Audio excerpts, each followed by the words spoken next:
Russian Foreign Minister Sergei Lavrov on Friday called for efforts to effectively implement the agreement on transporting Ukrainian grain from the Black Sea port and on promoting Russian exports of food and fertilizers.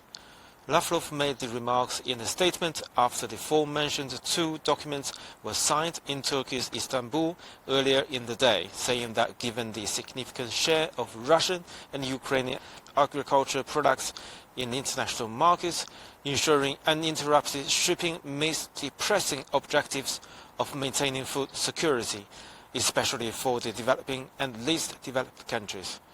Lavrov said the UN assistance that is provided in good faith and constructive approach of international community, including the Western countries, will be instrumental in this.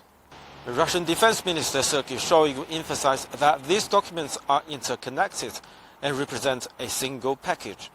He expected that the responsible implementation of the measures envisaged by the documents will become a practical contribution to solving the problems of world food security.